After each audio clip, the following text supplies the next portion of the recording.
sans que rien ici-bas ne m'arrête, et sans rien que le chant de sa voix. Tous ensemble. Je suivrai mon Seigneur et mon Maître, sans jamais m'éloigner de ses bras, sans que rien ici-bas ne m'arrête, et sans rien que le chant de sa voix. Je vivrai de bonheur et de grâce. Et je vous invite à ouvrir dans la parole de Dieu, dans le premier livre des rois, 1 roi 16 et au verset 29. 1 roi 16 au 29. On va reprendre notre parcours au travers de la Bible. Nous sommes arrivés, je pense, si j'ai bien compté, dans le 11e livre de la Bible, premier livre des rois, 16 et au verset 29. La 38e année du règne d'Asa, roi de Juda, Akab, roi, fils d'Omri, devint roi d'Israël. Il régna sur Israël à Samarie pendant 22 ans. Akab, fils d'Omri, fit ce que l'Éternel considère comme mal et fut pire que tous ses prédécesseurs. Non content d'imiter les péchés de Jéroboam, fils de Nébat, il épousa encore Jézabel, fille d'Ethbaal, le roi des Sidoniens, et alla jusqu'à rendre un culte au dieu Baal et à se prosterner devant lui. Il construisit un temple en l'honneur de Baal à Samarie et y dressa un autel. Il érigea aussi un poteau sacré à la déesse Ashéra. Par tous ces actes, il irrita l'Éternel, le Dieu d'Israël, plus que tous les rois d'Israël qui l'avaient précédé. C'est sous son règne qu'un certain Hiel de Béthel rebâtit Jéricho. La pose des fondations coûta la vie à son fils aîné, Abiram, et lorsqu'on en posa les portes, son cadet Ségub mourut. Cela arriva conformément à la parole que l'Éternel avait prononcée par l'intermédiaire de Josué, fils de Nun. Élie, originaire du village de Tishbé, en Galaad, vint dire à Akab, « Aussi vrai que l'Éternel, le Dieu d'Israël, que je sers, est vivant, il n'y aura ces prochaines années ni rosée ni pluie, sauf à ma demande. » Après cela, l'Éternel dit à Élie, « Quitte ce lieu, va vers l'est et cache-toi dans le ravin du torrent de Kérit, à l'est du Jourdain. L'eau du torrent te servira de boisson, et j'ai ordonné aux corbeaux de te nourrir là-bas. » Élie partit donc et fit ce que l'Éternel lui avait demandé. Il alla s'installer près du torrent de Kérit à l'est du Jourdain. Matin et soir, les corbeaux lui apportaient du pain et de la viande, et il se désaltérait de l'eau du torrent. Mais au bout d'un certain temps, comme il n'y avait plus de pluie dans le pays, le torrent se dessécha. Alors l'Éternel lui adressa la parole en ces termes. « Mets-toi en route et va à Sarepta, dans le pays de Sidon, et installe-toi là-bas. J'ai ordonné à une veuve de là-bas de pourvoir à ta nourriture. » Jusqu'à. Seigneur, nous demandons que ta parole puisse nous nourrir, nous conduire, nous diriger dans les chemins de la paix, nous aider, Seigneur, à progresser dans notre vie chrétienne, dans notre connaissance de toi et de ta parole. Ainsi aussi, Seigneur, pour nos enfants, pour nos préados, que tu bénisses les cours de ta parole qu'ils recevront ce matin.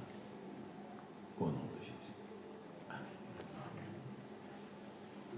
Jésus. Cette semaine, dans mes lectures personnelles, j'étais arrivé en Hébreux 11, un des chapitres encourageants de la Bible. Vous connaissez ce chapitre, c'est le chapitre des héros de la foi. Ces gens, hommes et femmes, qui, par leur foi, ont fait des choses remarquables. Le livre de 1 roi est un peu Hébreux 11 à l'envers. Dans Hébreux 11, nous lisons que par la foi, ils ont ouvert des portes, que l'impossible est devenu possible et que l'avenir a été déverrouillé. Ici, en 1 roi, comme partout où règne le péché, c'est tout à fait le contraire. Ici, ce n'est pas la foi, mais le péché qui domine. Là où la foi ouvre les portes, le péché ferme les portes. Là où la foi rend l'impossible possible, le péché rend le possible impossible.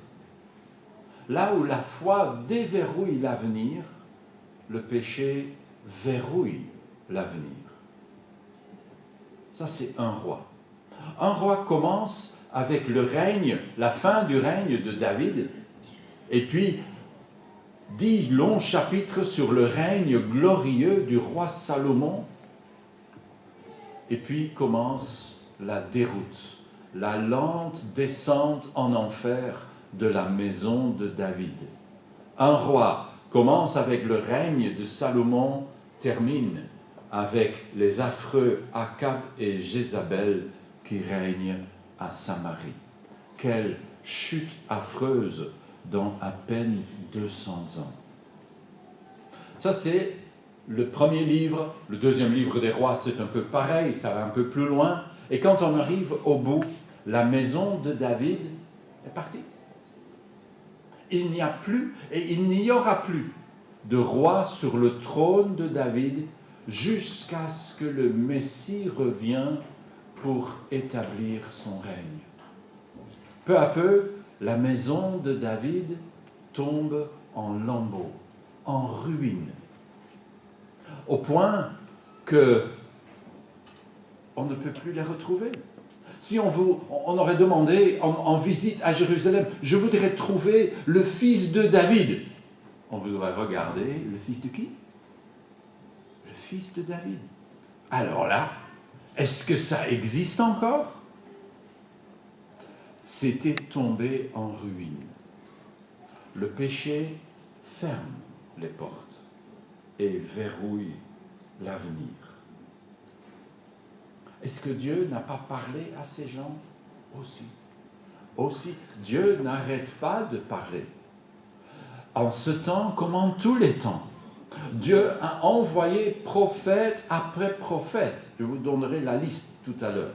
Des gens connus, inconnus, mais des gens qui, au péril de leur vie, ont dit à ces rois la parole de Dieu. Est-ce qu'ils ont trouvé une oreille prête à écouter? Ça, alors comme aujourd'hui, ça c'est une autre paire de manches.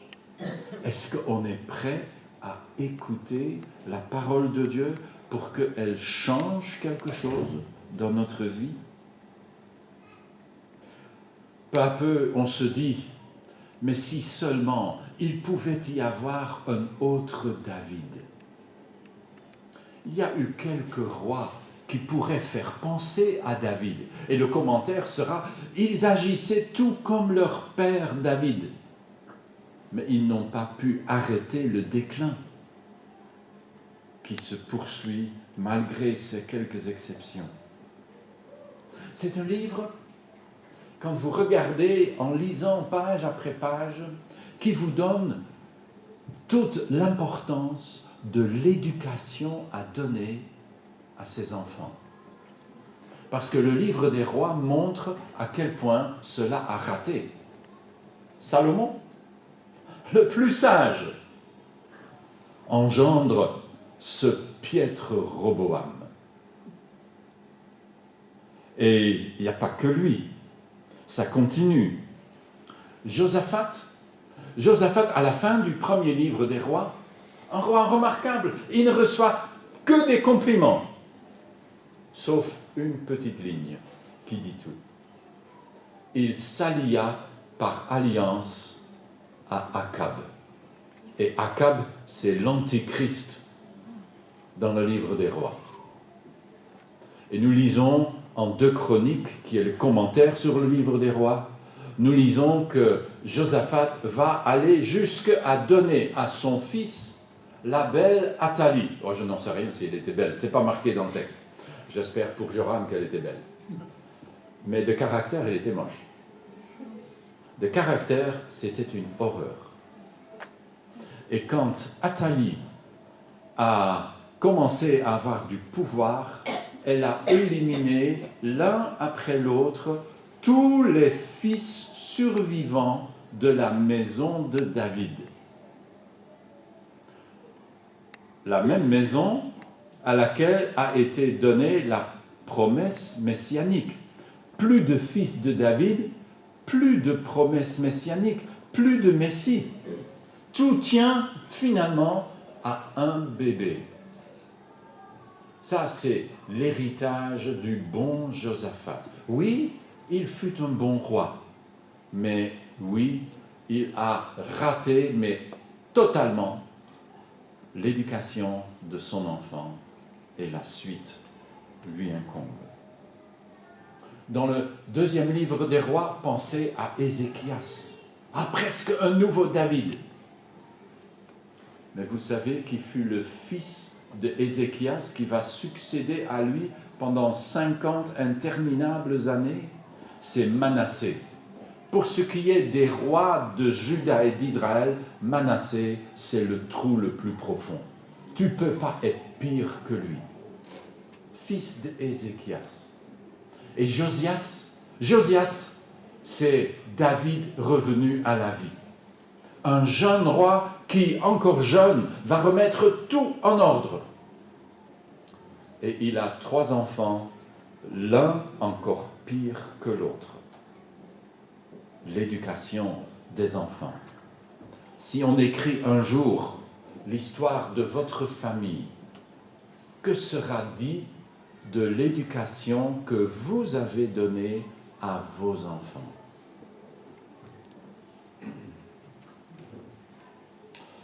Le livre des rois, c'est tout d'abord, si je devrais adopter le langage de l'apôtre Paul, la loi du péché. C'est le règne du mal qui conduit de David jusqu'à Akab, de la gloire jusqu'à la poubelle, de la grandeur jusqu'à l'étable. Le règne du péché. Le règne du péché, ça veut dire que, à moins que Christ ait touché et changé ton cœur, tôt ou tard, le péché exercera sa domination dans votre vie. Le livre des rois est un exemple de cela. Laissez-moi vous offrir une rapide visite en pays du péché. Ça commence avec Salomon. Mais il n'y eut pas de roi comme lui. Jésus, quand il veut faire une comparaison, il dira « plus que Salomon est ici ». Ça voulait dire quelque chose. Mais même Salomon, le bon Salomon, à qui Dieu offre « Salomon, demande ce que tu veux, je te le donne ». Et Salomon qui se creuse la tête et qui finalement va demander « Seigneur, donne-moi de la sagesse, parce que qui suis-je pour conduire ton peuple ?» Et cette demande plut à Dieu. Et Dieu lui dit « T'as bien demandé, ça me fait plaisir. Alors, non seulement je te donne la sagesse comme aucun avant toi ou après toi, mais je vais te donner des richesses comme nul autre, et si tu restes fidèle à ma parole, je te donnerai une longue vie. » Salomon, tu ne peux pas avoir mieux. C'est le sommet du royaume de Dieu en Israël. Une gloire comme nulle part avant ou après. Salomon, sûrement, quand tu reçois autant de sagesse, tu sauras qu'il y a des choses qu'il ne faut pas faire. Comme te marier 700 fois. Ah oui, il avait 700 épouses. Et comme ça, c'est quand même un peu nombreux. Il avait aussi 300 concubines. Il me semble que ça fait 1000. Mais ce n'était pas dans le 1000. ça c'était vraiment complètement raté. Ces femmes vont finir par entraîner son cœur loin du Dieu de son Père. Et peu à peu, Salomon, pas seulement à la fin de sa vie, j'imagine qu'il a commencé cela assez tôt. Peu à peu, Salomon va construire à Jérusalem et tout autour des temples et des sanctuaires pour que ces femmes puissent respecter leur religion. Quel esprit moderne et tolérant que Salomon! Et comme Dieu rend toujours au quadruple à ceux qui sont tolérants à ce point, Dieu lui dit, Salomon, ton règne sera enlevé, ton royaume sera déchiré et je donnerai la plus grande part à ton ennemi, parce que tu m'as abandonné. Vous voyez, Dieu est beaucoup moins tolérant que Salomon. Dieu est beaucoup moins tolérant que l'homme moderne. Dieu est ancienne école et il est encore comme ça. Le péché, chez Salomon, ça prend une forme un peu extrême. J'ose espérer qu'aucun de nous n'a poussé le bouchon jusqu'à avoir 700 épouses et 300 concubines. Ça doit être cher en allocation familiale. Mais bon, pauvre homme. Il croyait que c'était pour son bonheur. Ça, c'est le péché de Salomon. Aucun de ses successeurs n'est tombé dans ce travers. Mais oui, parce que le péché existe dans une grande variété. C'est un peu monotone, mais c'est quand même très varié. Après Salomon, Roboam. Laissez-moi vous lire comme ça, au fur et à mesure, dans le texte du livre des rois, quelques commentaires donnés sur les successeurs. Sur Roboam, il est dit ceci. Roboam n'écouta pas le conseil que lui donnaient les responsables, il consultait les hommes jeunes de son entourage qui avaient grandi avec lui. Roboam a envoyé promener toute la sagesse de son père. Manifestement, il n'en avait pas hérité beaucoup. Et il met le comble à la bêtise et à la prétention en envoyant promener les conseillers de son père et en faisant à sa tête et à la tête des jeunes qui avaient grandi avec lui. Il avait tout de même 40 ans quand il commence à régner. D'accord ? Jeune est un peu relatif dans la Bible. Un prétentieux. Puis, sur le nord, va régner un certain Jéroboam. Roboam et Jéroboam ne sont pas de famille. Les noms ressemblent, c'est tout. C'est des étrangers. Jéroboam va recevoir en cadeau le royaume de Salomon, 10/12e. Vous vous rappelez, on avait parlé de cela il y a un certain temps. Jéroboam, c'est le roi qui touche à Euromillion.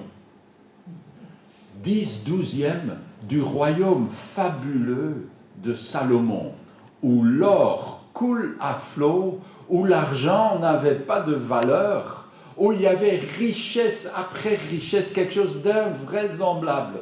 Et Jéroboam reçoit cadeau 10/12e, 5/6e de ce royaume. C'est Euromillion. Et une bonne année. Jéroboam est aussi l'imbécile qui va tout perdre. Qui reçoit, mais assez pour ne plus jamais se faire des soucis pour sa retraite, et qui va tout perdre. Nous lisons ceci, toujours en 1 Roi 12, au verset 26. Jéroboam se dit ceci. Telles que les choses se présentent, les sujets de mon royaume pourraient bien retourner sous l'autorité du fils de David. S'il continue à se rendre à Jérusalem pour y offrir des sacrifices dans le temple de l'Éternel, ce peuple s'attachera de nouveau à son seigneur Roboam, roi de Juda. Alors ils me tueront et se soumettront à Roboam. Après avoir pris conseil, avec lui-même surtout, le roi fit faire 2 veaux d'or et déclara au peuple, « En voilà assez avec ces pèlerinages à Jérusalem. Voici votre Dieu Israël, celui qui vous a fait sortir d'Égypte. » Un veau. Il a beau être en or, ça reste un veau. Une vache, si vous voulez, ou un taureau.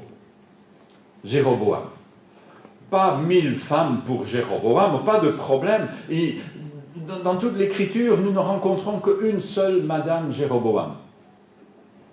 Mais tu peux être totalement impeccable dans un domaine et partir de travers dans un autre. Jéroboam, bien sûr, son péché est tout autre, mais avec exactement le même résultat.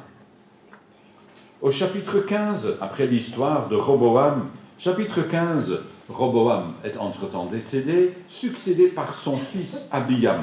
Et nous lisons de Abiam dans notre catalogue des péchés, il se rendit coupable des mêmes péchés que son père avant lui, et son cœur ne fut pas entièrement attaché à l'Éternel, son Dieu, comme celui de son ancêtre David.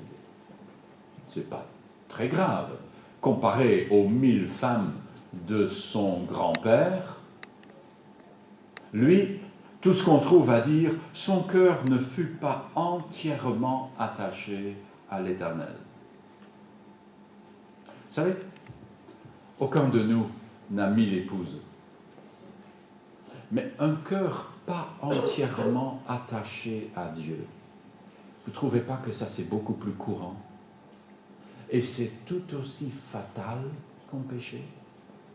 Abiam n'a pas été heureux avec ça.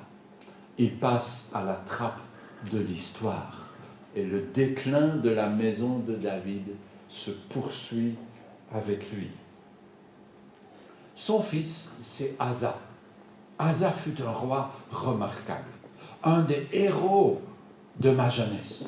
Parce qu'Asa, il va avoir une victoire, mais totalement improbable. Quand j'ai dit que la foi rend l'impossible possible, il faut penser à Asa. Il n'a plus une très grande armée, et voilà que son ennemi se met en route contre lui, un des pharaons d'Égypte, avec 1 million de soldats. Juste avant que vous dites, oui, mais en ce temps-là, on ne savait pas compter. Arrêtez votre prétention. Ce n'est pas parce que vous avez été à l'école primaire avec peut-être plus ou moins un bon résultat que vous savez compter et qu'au temps de Asa, on ne savait pas compter. Bien sûr qu'il savait compter. Il n'y avait aucune raison humainement possible par laquelle Asa aurait pu gagner. Mais Dieu lui donne la victoire.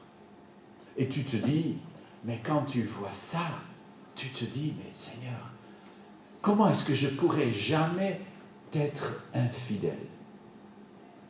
Mais bon, après, il y a le roi d'Israël du moment qui commence à faire de l'ombre à Asa. Et au lieu de se dire, si Dieu a pu me délivrer de l'Égyptien et ses millions de soldats, il peut bien me délivrer et me garder de mon voisin, qui n'est après tout qu'un petit roitelet. Mais pas Asa. Asa va faire une alliance avec le roi de Syrie et va dire, écoute, fais la guerre à Israël, comme ça, il va me laisser tranquille. Et alors, un prophète est envoyé chez Asa. Le prophète Anani vint le trouver et lui dit, tu t'es appuyé sur le roi de Syrie au lieu de t'appuyer sur l'Éternel ton Dieu. À cause de cela, l'armée de ce roi t'échappera. Car l'Éternel parcourt toute la terre du regard pour soutenir ceux dont le cœur est tourné vers lui sans partage. Un des textes connus de 2 Chroniques.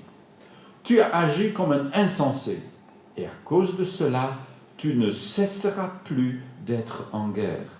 Asa fut irrité contre le prophète, furieux à cause de cette intervention. Il le fit jeter en prison, les fers aux pieds. À la même époque, Asa se mit à opprimer une partie du peuple. Et la 39e année de son règne, il tomba gravement malade, souffrit grandement des pieds. Toutefois, même pendant sa maladie, il ne s'adressa pas à l'Éternel, mais seulement au guérisseur. Le péché. Son péché à lui. Son problème à lui. Il devient oppresseur de son propre peuple et quand il est malade, même une prière est trop chère.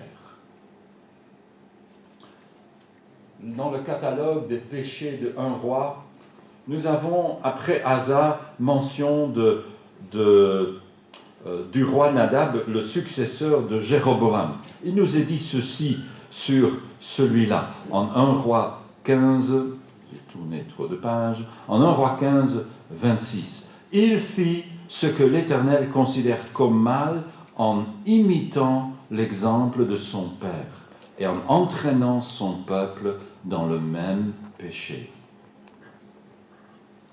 Tu imites qui? Ta vie imite la vie de qui? Tu veux ressembler à qui? Qui est ton modèle? Qui est ton idole? Voyez, son problème, c'est qu'il imitait Jéroboam. Et cela a été sa perte. Tu imites qui? Tu entraînes qui? Qui regarde à toi comme son modèle? Mais tes enfants, pour commencer, bien sûr. Quel genre de modèle ont-ils en toi? Est-ce que tu trouves ta place peu à peu dans le catalogue des péchés du premier livre des rois? Nadab ne va pas faire très long feu. Nadab va régner 2 ans. Et puis, mais c'est comme ça en Israël. Les rois se succèdent avec une grande rapidité et terminent tous de mort violente. Et quand Nadab a fait sa sortie, c'est Baécha qui va régner à sa place. Pas besoin de retenir son nom, il n'y a rien à voir. Dieu lui dit par un prophète ceci: « Je t'ai tiré de la poussière pour t'établir chef de mon peuple Israël. Mais tu as imité l'exemple de Jéroboam et tu as entraîné mon peuple d'Israël dans le péché et tu m'as ainsi irrité. » Pas seulement c'est pareil à celui avant, mais c'est un degré de plus. Tu m'as irrité ainsi. Alors, qu'est-ce qui se passe un peu plus loin, au chapitre 16? Nous lisons que Zimri, son successeur, qui a eu un succès fou, rappelez-vous de Zimri, il a régné 1 semaine. Il te faut combien de temps pour mal faire? Zimri prouve qu'1 semaine peut être plus qu'assez. Zimri détruisit toute la maison de Baécha, comme l'Éternel l'avait annoncé contre lui par l'intermédiaire du prophète Jéhu. Tout cela arrivait à cause de tous les péchés que Baécha et son fils Éla avaient commis, ainsi que ceux dans lesquels ils avaient entraîné Israël, irritant ainsi l'Éternel, le Dieu d'Israël, par leurs vaines idoles. Et quand Zimri a exercé son règne glorieux pendant 1 semaine, vient Omri, Zimri finit, et Omri prend la place. Et nous lisons de Omri: Omri fit ce que l'Éternel considère comme mal. Il agit encore plus mal que tous ses prédécesseurs. Il imita en tout l'exemple de Jéroboam, fils de Nébat, et entraîna le peuple d'Israël dans le péché, en sorte qu'ils irritèrent l'Éternel, leur Dieu, par leur idolâtrie. Et ensuite vient Akab, son fils, dont nous avons lu qu'il était encore pire que son père. Donc nous sommes vraiment dans le trou profond du mal et du péché. Et au nord, nous avons déjà vu Josaphat qui s'est ligué avec Akab. Lui qui voulait aimer Dieu et que Dieu honorait, se lie avec Akab. Peu à peu, on devient complètement sans frein. Au fur et à mesure que tu t'engages dans le péché, tu t'y habitues. Au point même que quelqu'un va avoir l'idée que personne pendant 600 ans n'avait eu. Josué, 600 ans plus tôt, avait détruit Jéricho. Vous voyez, vous vous rappelez, les murs étaient tombés devant le peuple d'Israël quand ils ont fait le tour pendant 7 fois. Et Josué a dit, celui qui rebâtira Jéricho, il perdra 2 de ses enfants. Son aîné en posant les fondements, son cadet quand il mettra les portes. Autrement dit, un au début et un quand c'est fini. Et personne n'avait jamais osé reconstruire Jéricho. Il avait un saint respect pour la parole de Josué, mais pas autant d'Akab. Au temps d'Akab, on était devenu tellement bas dans le péché qu'il n'y avait plus de limite. Et Hiel se met à reconstruire et perd 2 de ses enfants. Ses enfants étaient-ils des grands pécheurs? Non, pas nécessairement. Mais c'est la parole de Dieu qui agit. Tu reconstruis Jéricho, tu perdras ton aîné en faisant les fondements. Est-ce qu'il a hésité après pour continuer? Probablement qu'Akab lui a offert une fortune. Et elle a continué et son cadet est mort quand il a posé les portes. Est-ce que Dieu n'a rien dit à ces gens? Est-ce que Dieu a laissé faire? Non, Dieu ne laisse pas faire. Dieu envoie des hommes, des prophètes, à chacun ou presque. Si le livre commence avec le prophète Nathan au temps encore de David, nous avons ensuite, laissez-moi vous passer la liste en revue, parce que ce sont des gens qui ont servi Dieu souvent au péril de leur vie. Aïa sera prophète au temps de Jéroboam, lui donne le royaume et lui annonce après que son fils aîné mourra parce que c'est le seul qui avait quelque chose de bon dans sa maison. Roboam rencontre le prophète Shemaïa qui lui dit « Ne va pas faire la guerre à Jéroboam ». Dieu n'est pas d'accord avec ça. Roboam est un des rares qui va écouter et qui va renvoyer son armée dans ses maisons et il va obéir. Asa a 2 prophètes qui viennent à lui. Azaria pour son plus grand bien et Hanani à qui il refuse d'écouter et qu'il jette en prison parce que ça ne lui plaît pas. Baécha reçoit comme prophète un certain Jéhu qui va également annoncer la parole de Dieu à Josaphat en même temps que lui. Et puis nous arrivons à Akab, où il y a le prophète Michée, pas celui de la Bible, pas celui qui a écrit un livre, et Élie. Élie, sur lequel j'aimerais revenir dans un instant. Dieu parle à son peuple par des prophètes. 2 leçons, une mauvaise et une bonne.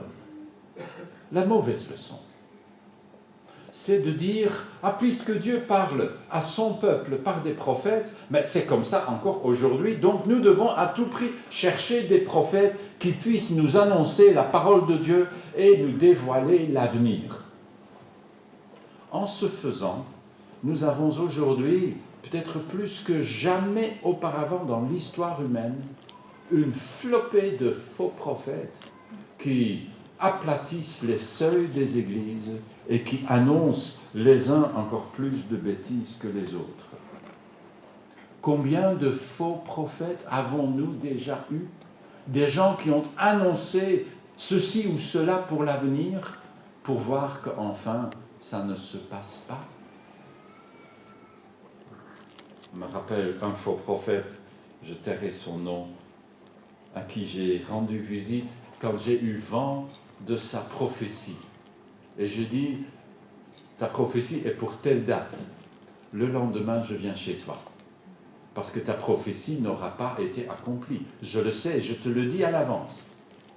Et après, je viens te rendre visite parce que tu es un faux prophète. Et j'en ai eu d'autres par mail. Aujourd'hui, ça va tellement vite. On a aujourd'hui des faux prophètes par mail. Rappelons-nous qu'au temps d'Israël, les prophètes étaient rares. Vous me dites, oui, mais tu as lu toute une liste. C'est vrai, sur 200 ans.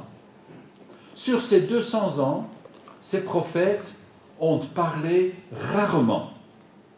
Ils ont parlé au roi, et ils ont parlé au roi en général que en temps de crise. C'est tout autre chose que cette idée qui s'est répandue que Dieu veut transmettre sa parole par un prophète dans chaque église. Ça n'a aucun fondement dans l'Écriture. Aucun. Rappelons-nous de Akab et de ses faux prophètes. Lui ne faisait pas dans la dentelle. Vous vous rappelez que Élie, sur le mont Carmel, se trouve face à 800 prophètes de Baal. Ces prophètes font un vacarme énorme. Ils dansent, ils chantent, ils finissent par s'entailler pour montrer à Baal combien ils étaient sérieux et combien eux, il fallait les prendre au sérieux. Mais bien sûr, ils ne sont que des faux prophètes. Et avant la fin du chapitre 19, ils sont 800 cadavres. Parce qu'on ne séduit pas le peuple de Dieu impunément. Quelle est la bonne leçon alors? Mais mes amis, nous le savons, Dieu ne se laisse pas sans voix aujourd'hui. Mais aujourd'hui, sa voix est dans sa parole. Au temps des rois d'Israël, il n'y avait pas de Bible. Au temps des rois d'Israël, il n'y avait pas l'Esprit de Dieu. Nous avons l'un comme l'autre. Nous avons la parole de Dieu et nous avons l'Esprit de Dieu dans notre cœur qui l'ouvre et l'explique. Est-ce que nous aurons une oreille accessible à la parole de l'Éternel? La parole, dira l'apôtre Paul, n'est pas loin de vous. La parole est tout près de toi. Elle est dans ta bouche et dans ton cœur. Cette parole est celle de la foi et c'est celle que nous annonçons. C'est elle qui doit nous conduire. Dans les ténèbres qui s'épaississent, c'est elle qui est notre lumière. Il n'y a pas d'hommes qui peuvent nous servir de lumière, parce que même les meilleurs nous déçoivent. Mais la parole de Dieu ne déçoit jamais. La maison de David tombe en ruine. Cette maison à laquelle Dieu avait donné des promesses énormes. Dieu avait dit à David qu'il lui bâtirait une maison qui durerait dans l'éternité. Et 200 ans plus tard, il ne reste déjà plus grand-chose. Et 200 autres années, et le dernier roi de Juda, de Jérusalem, part en exil à Babylone. Est-ce que Dieu est fidèle à ses promesses? Est-ce que le premier livre des rois ne me révèle pas qu'on ne peut pas compter sur la parole de Dieu? Il laisse peu à peu la maison de David et sa grande promesse tomber en ruine. Mais nous, qui lisons le Nouveau Testament également, nous savons qu'il n'en est rien. Il y a une parole que voici dans le Nouveau Testament, une citation du prophète Amos. Voici ce que, en Acte 15, rappelle Jacques. « Après cela, dit le Seigneur, je reviendrai et je rebâtirai la tente de David qui s'était effondrée, et j'en relèverai les ruines, je la redresserai. Alors le reste de l'humanité se tournera vers le Seigneur. Oui, toutes les nations qui sont appelées à m'appartenir. Ainsi parle le Seigneur, qui réalise ce qu'il a préparé de toute éternité. » Et l'Église de Jérusalem, en lisant cela, conclut, si Dieu a prévu de sauver les païens, nous n'allons pas demander aux païens de devenir d'abord des Juifs.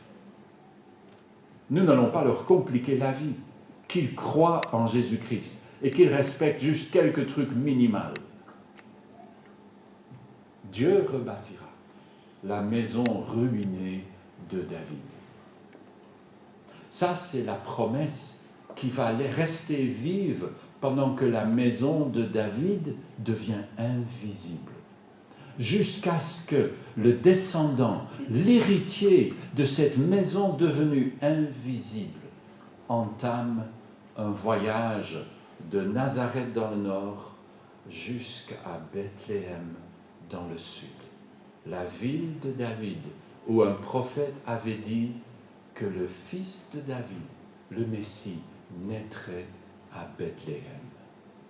Et alors, dans une étable, la maison de David était devenue une étable.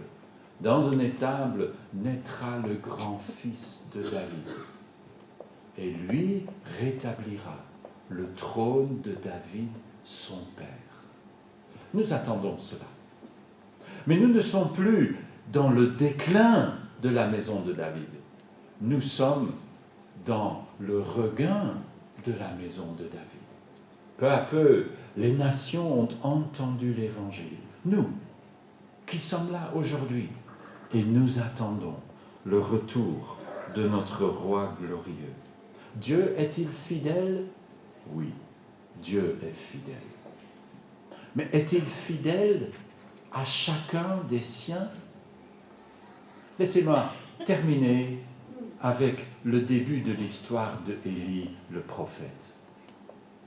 Élie, que Dieu envoie pour parler à Akab, et c'était risqué, pour lui dire 3 ans sans pluie ni rosée.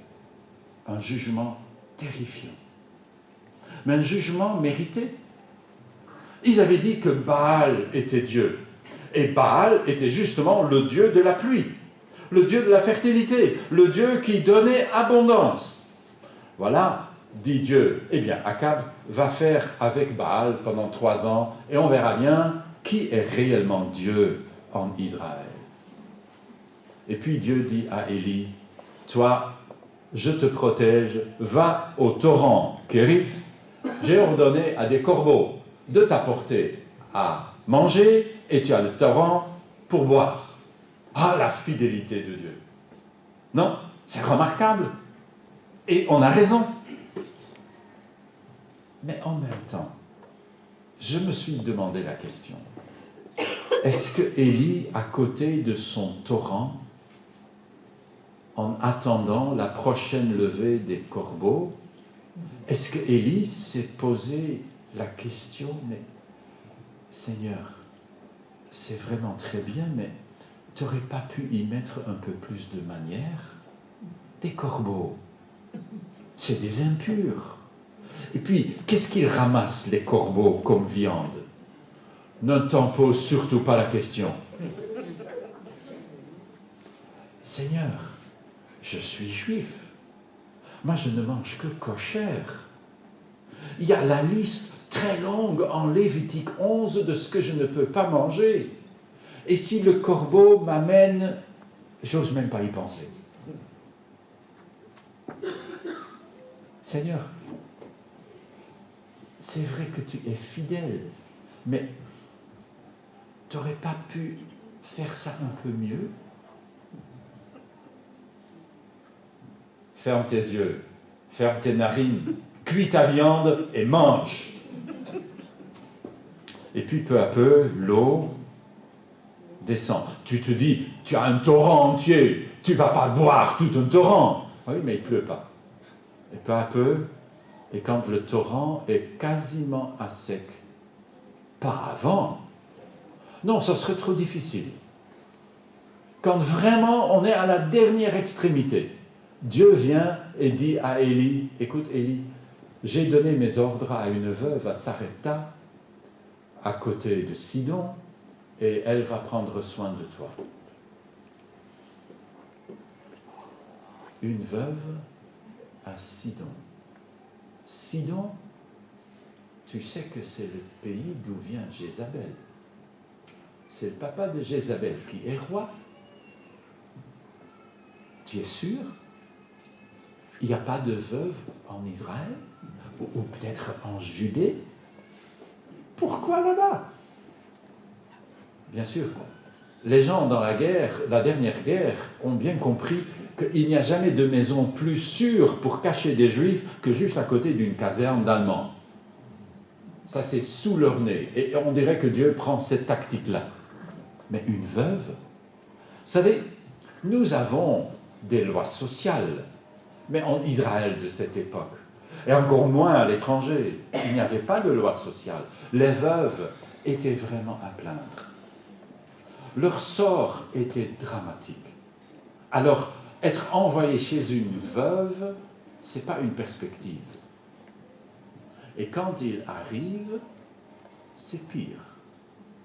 Parce qu'il rencontre la veuve, elle est en train de ramasser du bois, et elle lui dit, je ramasse du bois pour faire du feu, pour cuire mon tout dernier petit pain. Quand mon fils et moi, on l'aura mangé, on va mourir, parce qu'on n'a plus rien. Seigneur, tu es sûr, c'est la bonne adresse? Mais Élie lui dit, de la part de Dieu, c'est bien, fais. Mais s'il te plaît, sur la quantité de pâtes qui te reste, c'est pas grand-chose, mais réserve une part pour moi et fais-moi d'abord. Seigneur, tu veux vraiment que je dise ça à cette pauvre veuve? Tu es dur. Et puis Élie ajoute, fais-moi d'abord une miche, puis après tu mangeras et ton fils et le Dieu d'Israël. Ça c'est subversif. On est dans le pays de Baal. Le Dieu d'Israël, le vrai Dieu, quoi. Il te dit que la farine dans le pot n'arrêtera pas jusqu'à ce que cette famine a pris fin. Et la veuve, ça c'est le miracle dans l'histoire. Les corbeaux, c'est aussi un miracle, mais je pense que cette veuve, c'est pire, c'est mieux, je ne sais pas ce qu'il veut dire. Cette veuve va devoir vivre par la foi, jour après jour. Élie ne lui dit pas, écoute, j'ai amené des tonneaux de farine pour que nous, on puisse survivre. C'est pas comme ça. Le peu de farine dans ton pot, il n'y aura jamais plus, mais il n'y aura jamais moins. Et jour après jour, cette veuve prend son dernier poignet. Et le lendemain, il y a encore une dernière poignée. C'est le temps des dernières poignées. Ça n'a jamais fini. Tu vois, Dieu est fidèle. Tu ne peux pas lire ça et ne pas dire autre chose, et dire autre chose. Tu ne peux pas dire que Dieu n'est pas fidèle. Mais face aux prédicateurs de prospérité d'aujourd'hui qui te disent que Dieu veut que tu sois riche, on doit quand même parfois visiter Élie à côté de son torrent à la merci des corbeaux. Et crois-moi, ils n'ont jamais laissé tomber un poulet entier. C'est toujours des petits morceaux. Et chez la veuve, il y avait du pain, mais il n'y avait jamais de la tarte. Prends plutôt exemple sur Élie. Dieu est fidèle. Si, comme lui, nous sommes appelés au temps de l'Antichrist, rappelle-toi de Élie. Dieu est fidèle. Il ne t'a pas promis abondance. Si pour le moment, nous avons une relative abondance, et nous l'avons tous, sachons que cela doit d'abord nous provoquer à remercier Dieu pour sa fidélité au-delà de toute mesure, et que deux, ça doit nous rendre riches en générosité. Mais ce n'est pas un dû. Nous aurons peut-être un jour beaucoup moins. Jésus dit que celui qui donnera ne fût-ce qu'un verre d'eau à quelqu'un qui est disciple de Jésus, et parce qu'il est disciple, il n'échappera pas à sa récompense. Mais vous imaginez des temps où un verre d'eau est un cadeau. Nous allons peut-être au-devant de temps aussi difficiles que Élie, mais nous allons avec le même Dieu d'Élie, le Dieu qui est fidèle au-delà de toute mesure, le Dieu qui peut commander les corbeaux et une veuve païenne, et qui peut les mettre au service de son serviteur. Alors, on peut aller au-devant de l'avenir avec un peu de confiance. Nous pouvons continuer à lutter contre le péché qui nous enveloppe si facilement. Parce que le déclin que nous dépeint un roi, le secret de cela, bien sûr, est dans notre cœur, qui est incurable et qui nous entraînera dans le péché, pour que notre cœur ne soit pas entièrement au Dieu d'Israël. Mais sa parole sera toujours là, jour après jour, pour nous renouveler et nous redonner courage et nous rappeler que le Dieu que je sers, le Dieu d'Élie, est un Dieu fidèle, jusqu'au dernier corbeau. Le dernier corbeau, je ne sais pas comment ça s'est fait dans la tête des corbeaux. Est-ce qu'ils ont continué à apporter des morceaux de pain une fois que Élie était parti? Je n'en sais rien, probablement pas. C'est Dieu qui commande. C'est Dieu qui, par sa parole, détermine l'histoire. Et je peux le servir. Quel privilège! L'avenir est à nous. La maison de David sera rétablie. Ça a commencé. Depuis la mort et la résurrection de Jésus. Ça a commencé. Et nous allons peut-être assister au dénouement quand Christ reviendra. Entre-temps, cherchons à le suivre et le servir fidèlement. Jésus, apprends-moi, je t'en prie, à vivre selon ton esprit. Apprends-moi, je t'en prie, à vaincre selon ton esprit. Avant de chanter cela, nous voulons prier. Seigneur, nous te rendons grâce pour ta parole. Merci Seigneur que tu nous as donné pas seulement des lettres qui nous disent quoi faire, quoi pas faire, mais que tu nous as aussi donné ce merveilleux Ancien Testament avec ces histoires qui nous apprennent par le menu détail ce que nous risquons et ce que nous pouvons obtenir. Seigneur, nous te bénissons pour ta parole, qu'elle puisse bâtir notre vie jour après jour, aussi dans cette nouvelle semaine. Au nom de Jésus. Amen. Chantons ensemble.